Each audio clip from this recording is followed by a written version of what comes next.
The paradox of intermediate transactions, which picks up just moments after the previous episode ends, begins with Roy pulling up at the seemingly cursed gas station that was the scene of a shootout between Dot and her kidnappers, and is now twice as big of a crime scene because of Ole Munch's cunning takedown of Gator's deputy.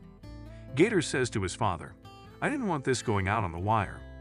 It's a no-kidding moment as well as a glimpse into how life is in their part of the Dakotas, where the Tillmans have a stronghold.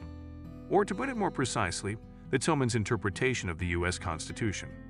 Even though Roy is a petty tyrant with fascist leanings, he determines it might be time to investigate the situation surrounding this Ole, pronounced Ula, individual because he is familiar with how investigations are conducted. In addition, the episode raises a lot of new questions while offering some answers. It appears that Ole is from Bismarck, North Dakota, where his mother, Claire Coulter, is still a resident. Is she his mother or not? Although the character is identified as Mama Munch on IMDb, she is just identified as Irma in the official FX credits. She might just be an unfortunate elderly lady who enjoys alcohol and doesn't think battling with her new lodger will benefit her much.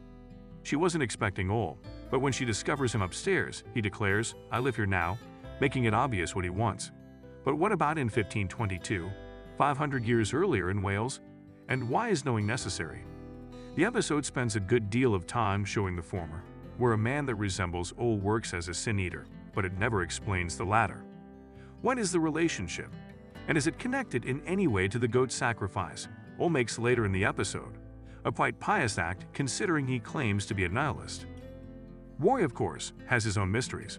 Even while he still regards Dot as his wife, it doesn't appear that this has stopped him from being married once more to Karen, Rebecca Lydiard, or from becoming the father of Jessica and Maud, Brooke and Quinn Sov, who are twins.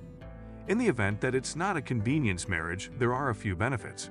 Odin Little, Michael Copeman, Karen's father, is a buyer for any illicit weapons Roy can provide.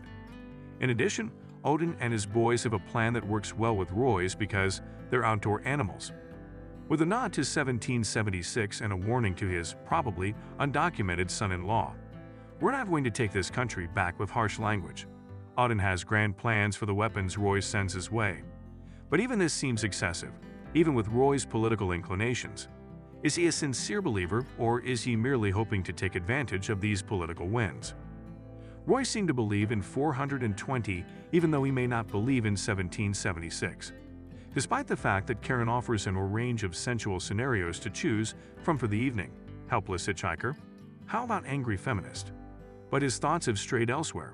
He imagines Dot's present existence in Scandia, where she cautiously glances out the window to see a Halloween-decorated street. It's a fairly realistic picture. Dot alters the street signs to deter potential foes after scuttling out in the middle of the night.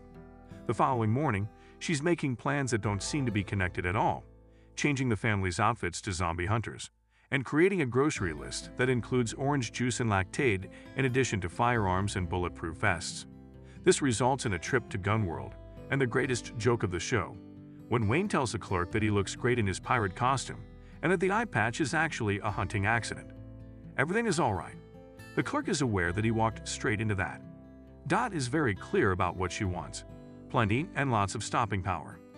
The waiting period that keeps her from getting the necessary weapons is the only issue. In another scene, Gator gets himself in winning mode by blasting metal music and shouting, "I'm a winner," before making his way to the North Dakota Highway Patrol headquarters, where he runs with Whit again. Although they have different goals, they're both looking for information on the gas station event through Donnie's personal belongings. Whit comes just in time to witness Gator taking advantage of some damning evidence. Well, all of the evidence, leaving him with nothing but insults and threats in addition to Gator's card. Equipped with this and the, finally, mugshot of Dot, he now has some leads. Unofficially, of course, Indira and her deputy attempt to interview Danish and Lorraine regarding the Lamb family. However, even this cautious technique leads them straight into a wall.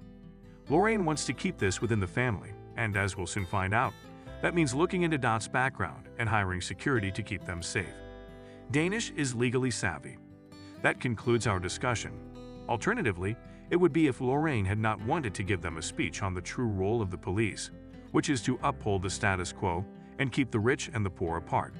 She addresses them, saying, "You're gatekeepers, standing outside the walls keeping the rabble from getting in. But you serve no purpose here, behind these walls." Roy believes that the law should do more than what it says, including returning Dot to him. He tells Gator, "I believe in you," and places him in charge in order to achieve this, which begs the question: is Roy unaware of his son's failings, or is he simply lucky to have been born into a powerful family, rather than intelligent? Almost immediately, Gator and his gang, decked out in costumes from the nightmare before Christmas, find their plans derailed when Scandia dresses up for Halloween.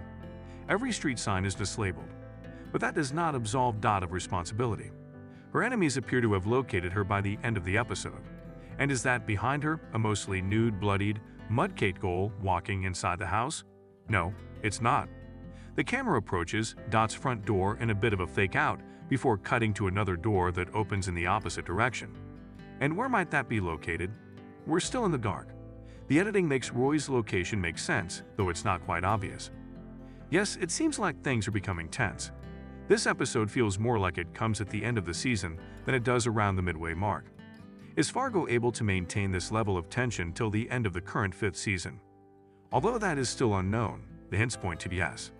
Although it's not from the most recent episode, Sam Spruill's delivery of the sentence "you failed to mention that she is, for real, a tiger" has stuck in my brain because of it. This week's Fargo soundtrack is no different from the show's colorful 5th season, which has featured a variety of songs from Prodigy's "Smack My Bitch Up" to Tennessee Ernie Ford's "16 Tons" and Jim Reeves's "He'll Have to Go."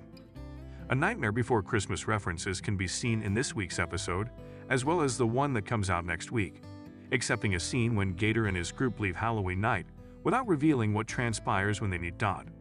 May occur. We did just travel to Wales in the 16th century. Is this merely the result of the movie being a Halloween staple, or is there a larger issue at hand?